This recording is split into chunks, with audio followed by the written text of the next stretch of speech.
Welcome to All Think right. Big with Dan and Qasim, and our guest today is Cory. So, Cory, if you want to go ahead and introduce yourself, tell us what you do for a living and where you live. Yeah, so my name is Cory Sejera. I'm originally from the Central Coast, California, from a small town named Santa Maria, California. Really big in agricultural stuff and real estate. So I moved out to Las Vegas about in 2018. Been out here. My background is in marketing and consulting for companies. And yeah, my adventure's been quite unique. I guess we started up this micro business about 3 months ago, and we just wanted to get a really great duplicatable process where it was easy, a great quality product. And it all came out where I was working at my job and I was thinking, like, what are some extra ways to make money? Because I was able to, during the pandemic, to buy a fourplex apartment building. And so that was my goal before the Raider Stadium was finalized. I wanted to buy a fourplex. So I did, got the fourplex, and then I got a 2 bedroom, 2 bath. And I was like, what am I going to do with this extra room? Because I hustle stuff on like eBay and Craigslist and whatnot. I'm flipping stuff all the time. But I was like, I don't want to have another roommate. It's not going to be ideal for me and my woman. So what can we do? And sure enough, I saw an ad about microgreens and farming, and I already wanted to be more self-sufficient with the food, and I wasn't happy with the food industry. So I was like, okay, so it meets a lot of, or checks a lot of boxes off my list where it's you're self-sufficient, you're eating healthy, totally love that. And it's going to be less money on your grocery bills since the grocery bills are going up with the logistic chains and everything going on with that market. And I just was instantly hooked. And I grew up on 2 ranches. So I was like, okay, like we're going to figure this out. And if we can, sell some of this stuff and make some money, that'd be awesome. And so I bought a course on microgreens. I'm just blown away with how much money these people are making in this niche.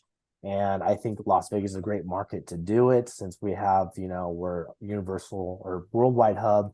And we have a lot of people coming from every single walk of life here for tourism and eating and having fun and spending money. So I was like, this would be a good spot to just try it and just figure it out. So that's really my whole like journey in a nutshell thus far. And we're working to get into the farmers markets. Got everything legitimized as far as the paperwork goes and the LLC and all that stuff. Now it's just, shaking hands, introduce myself, being persistent, and just getting my brand out there.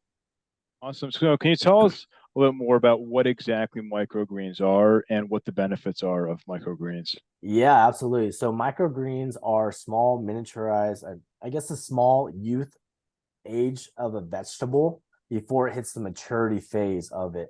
And when it's in that like young phase being a vegetable, it's about 40 times more healthier for you than it would be in its mature phase. So think about like an adult, life beats up on them. They get a little tired and a little weird. Like when they get older, they don't have as much energy. But when they're young and then they're like youth and adolescent phase, they have a lot more energy and more vibrant. That's pretty much what like eating a microgreen would be like versus like an adult mature vegetable. So yeah, basically we grow microgreens, we grow radish, we grow arugula, we grow broccoli, we grow sunflower. We want to get into basil and cilantro. And really, we cook with it. We eat it all the time. I actually feed some of it to my dog and she loves it. Every one of our friends, they come over and they have dinner with us. We're always like, barbecuing or doing something on the grill. And they love it. And so for us, we're just going to keep doing it no matter what. So I was like, this is something I would do regardless of the money or not. So it is really just a labor of love for right now. That's awesome. So, as of right now, you said that you're growing it. So, do you grow it in your farm or backyard, or what does that process look like? Yeah, so we're doing urban farming. So basically, it's in our spare bedroom. And Las Vegas is super hot and it's not very vegetational to like grow outside with the heat. You can do it. There's certain plants that will do it, and but ours, it's just better to grow indoors. So I have a whole rack system and I have some trays. I try to buy the best seeds I can get my hands on. We use cocoa coir for the soil. We find that is the best. And typically these take around 7 to 14 days, depending on which variety of microgreen that you get to fully grow out. But we're usually get it done within about 8 to 12 days. It looks awesome when it's fully grown and you're ready to start harvesting and trimming it and start eating it. It's amazing. That's cool. That's cool. Yeah. So, what do you think? Like, what's the role of technology in your business at this time? The rule of technology. Yeah. Oh, Oh, the role of technology. Like, what role does technology play as you're growing this business? oh, I know it's gonna be huge, man. Like I really am looking into like the AI technology we can use for our business. A little bit of copywriting, really sending out a lot of messages to chefs, business owners, restaurants, cafes, even golf courses that have a restaurant on there, steak restaurants. Hmm. Just really, it's a game of positioning and marketing and getting in front of people that can say yes. So I know AI would be very good. Email marketing, just building a solid brand, being at these farmers markets and just being present and just shaking hands and letting people know what you do, sample out the product. And I really think the product sells itself. It's not like a hardcore close by any means. Just like you love it, great, yay or nay. You want to sign up, and we can do a monthly subscription, we can do a weekly subscription. But that's where we want to get to, where we're dropping it off at the front doorstep, or we're going into a business. So we want to get the individual as well as the business as our clientele. And in this whole scenario, in this whole scenario, do you think there is any problem that you are facing with the technology? You think like there are areas of improvement. We should improve this thing. With technology, oh man, if I can find Yeah. some type of technology to water the plants for me, that would be amazing. Then it would totally be self-automated. But no, I mean, that's really it, man. I like it doesn't take much energy to seed it, to plant the seeds, to do the dirt. If you can find some type of technology that had arms that could do that for you, that's really like about it. Well, But it once you plant and you do a little bit of watering per day and just checking them out and make sure they have the right lighting and the right temperature in the room, right airflow, all that stuff. I mean, it's just kind of like, okay, I guess we just sit and just wait until like the eighth or ninth day, and then we can check if it's time to harvest. nice. Yeah. But you're working on a bigger scale. But as far as I know, there's a company, Mm, they are trying to build something like that, yeah. where AI and technology will be going to water all the plants, and Oh they yeah, that will. we want to get there. We want to scale there for sure. Like we've already talked about, like, if we can buy some type of warehouse where we can do the hydroponics and the vertical growing and all that stuff, that would be amazing. That would be ideal. And that's obviously like a goal down the road to get to. But the math works out on these racks. For every one rack, it usually holds about 60 trays. Those 60 Mhm. trays, if you sell out every week, that should give you around $500, give or take, in that range of profit. There might be some stuff you got to pay for the dirt and the soil. I shouldn't say pure profit, but it should be pretty good where you keep going. If you just get, that's just one rack. If you get 5 racks in a room, there you go. Add that up, $500 a week. You have 5 racks. That could really be about 10,000, $8,000 worth of money in 1 month. So we want to scale to getting like 10 racks and scaling from there. And then from there, take that money, stack it, and go buy some assets like real estate and all that stuff on the side. So that's That's really where cool. we're at with it. Yeah. Yeah. That's So cool. it's been a really cool labor of love, but everyone we've given them to, just a sample, they love it. Now it's just being in front of people that can say yes, and that's going to take time and a lot of persistence for sure. Indeed, indeed. Yeah. That's really cool. And I believe AI can help you a lot in in your business to make the things automated and handle handle the scenarios in an automated manner, in an efficient manner. So I believe this will be good for you. Yeah, and the emails too. Like if it can do a lot of the copyright and the email marketing and all that stuff and like drip Yeah. on your customers, that would be amazing. Mm. Even I mean, I heard there's AI out there that can write your copywriting for your social media. And I don't know if it does the images or whatnot, but that would be amazing if it did, because that would probably save a lot of people from having to hire people on Fiverr and Upwork or trying to figure it out themselves, or Canva even, so all that kind of stuff. That's great. And yeah, this the technical person, sorry, I'm not sure if you if I introduce you, like I'm the technical person over there. Nice, nice. That's why I always talk I about the figured. technology. I totally figured for sure. No, I love it. No, it's totally cool. I definitely Yeah. think you need to leverage. people the right way with their skill sets and their characteristics, and you need to leverage technology to your advantage to get what you want out of this world. So I'm totally with you. Yep, that's great. And all the things that you are mentioning, all of these things are possible with the AI. Like Yeah. AI have the revolution about it. So that's great. So off the topic, Yeah. what is your typical day look like? Great question. So I still do work a job. I'm not like completely free from the system or the matrix, but so we already every Saturday we get together, we have a meeting and we go over what's needed, what can we improve on, and see what we can tweak. We try to harvest if it needs to be harvested that Saturday, and really just go over the game plan, the paperwork, in the state. It's not like crazy demanding like other states to get in this into the agricultural space, but it just takes time to like, hey, I haven't heard back from the Department of Agriculture. What's going on? I got to follow up with them, and then you need your food handler's license and things of that nature. So all those certificates, that's just the only timing thing. But yeah, we just really brainstorm what can be done faster, more efficient, better.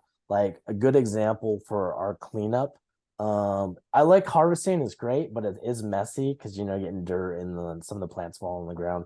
So it's great because I have the dog. The dog loves anything that falls on the ground is going after, so that kind of helps with the cleanup. But we started buying like basically like when people have birthday parties, you put down like that like velvet plastic like tablecloth, and that way instead of having to wipe down the table at the very end, we just you bundle it up, throw it away, done. And that way it takes away like you know 3 minutes of just wiping down a table and whatnot, or like spilling stuff on the floor. It all just falls on that, and then you just grab a corner, throw it in, bunch it up, trash it, you move on. So that's cool. And then I bought an osmosis machine for the water, so the water's purified. Some of the best drinking water you can possibly have out here in Las Vegas. We don't have the best water to drink per se out of your tap. So a lot of people have bottle services or they go to the water store. I have an osmosis machine now, so that really helps with the plants if needed. But yeah, I mean, that's really what we use, and it's been great. And I don't know if I ever told you guys the brand, but it's Farmivation. You can find us at farmivation.com and all of our social media handles. But yeah, we're definitely loving what we do, and it's great, and it's a great product, and it's healthy, and it's good for you. And I didn't like the way the direction of the food industry was going, where they put things on the back of the labels or nobody knows what that word means. So you try to do research on it. There's nothing you could really find too much solid scientific evidence on.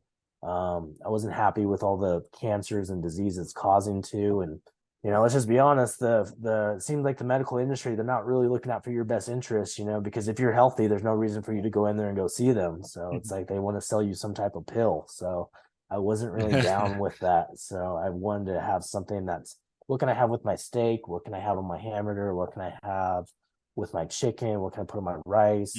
I like eating eggs, omelets, scrambled eggs. You can just always, garnish it with that.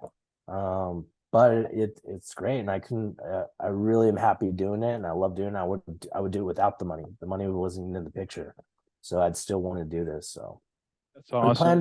we plan to just keep growing and scaling. And with our brand name Farmivation, we can get into like a lot of different vegetables too. It just doesn't have to be microgreens. We like to even expand even to like doing like shiitake mushrooms or your portobello mushrooms and stuff like that. So That's awesome. So you mentioned earlier that you're in Las Vegas. Can you talk a little bit more about what the advantages are for you being in a city like Vegas? It's growing exponentially as it is. right.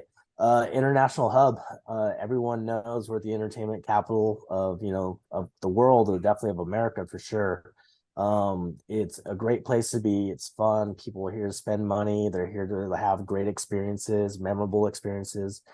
And it's just everyone knows Vegas. You hear Las Vegas and people are like, oh, I know there. I've had an experience there. So it's great. Taxes are good here. You form an LLC, you don't have to list yourself as the owner. So it's not like, it's for asset protection reasons, I guess would be a good way of saying that. So if people try to sue you, it's a little bit difficult to do that. Man, just more money is coming into our economy from every direction. People want to live here. And we have some of the safest, communities. Henderson, is one of the safest communities in the United States right now. So is Summerlin, one of the safest communities in the United States. Yeah, so a lot of people want to be here. The franchises is like, the Golden Knights just won their championship. We're getting hopefully the A's, Oakland A's coming here for baseball. They're going to do some cool stuff with, I think, Formula One racing here. So yeah, it's a great place to be, and there's a lot of opportunity. I feel like you just keep knocking for opportunity. You're going to find it here in the city for sure. 100%. So in terms of, um, you know, where your business, like, I guess like where your goals are in terms Mhm. of priority for the next 3 to 6 months, what would you say that your number one priority is right now? Get into the farmers markets, enhance the social media postings, more postings.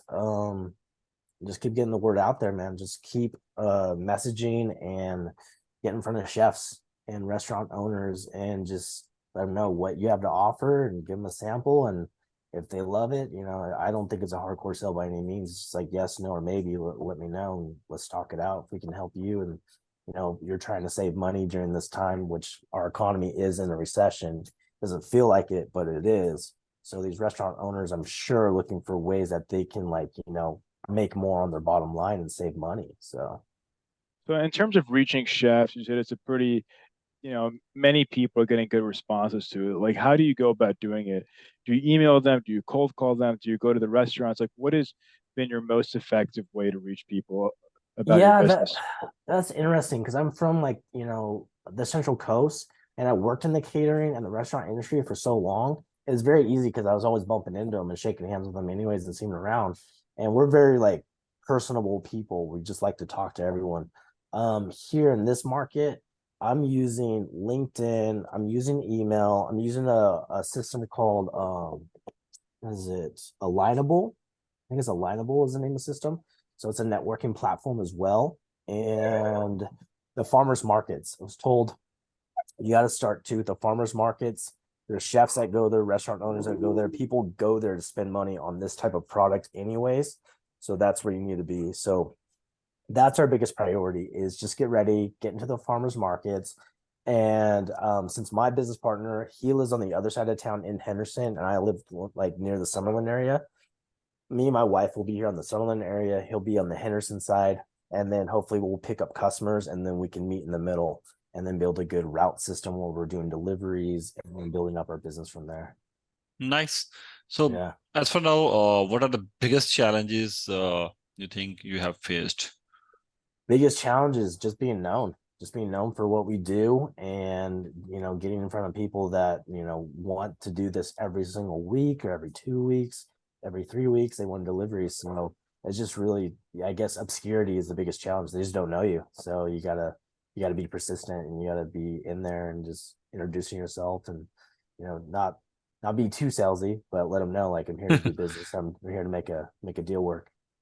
So do you think this is also a challenge for you to spread the awareness about the things, about the Yeah. work you're doing?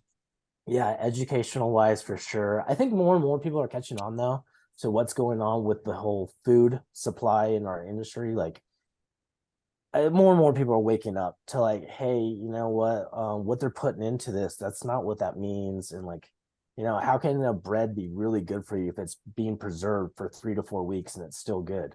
Mhm. You go to Europe or any other place, that bread loaf is only good for about 24 hours, maybe less than that, and then you get rid of it. Here your bread could be there for 3 4 weeks, and that's not how bread was designed. And if they actually told you the truth of what these words mean on the back of the label, I'm sure people would think twice before putting that into their body. So the health niche is really picking up, and that's another good thing about Las Vegas. We're huge in health and fitness. There's seems like there's a gym every other mile. There's some type of gym. But yeah, the health and fitness and people want to have the summer body, especially this year round for the pool parties. And bodybuilders live here, some of the best in the world. I'm sorry, that's my dog. So yeah, we have a huge health niche, and so more and more people are they're getting more exposed to what microgreens are and how good they are for you. It's just like eating vegetables, you're supposed to eat vegetables in your diet. Shouldn't have to do too much science to know that it's going to be healthy for you. For sure. So if we're going to have this conversation again in 1 year from now, where do you expect things to go with your business? Up for sure. Like we want to scale, like not too fast, but obviously not slow at all. We would just be happy like 2 to 3 customers at a month, just growing like that at that pace. We want to be in business for the long haul and not just turn and burn customers.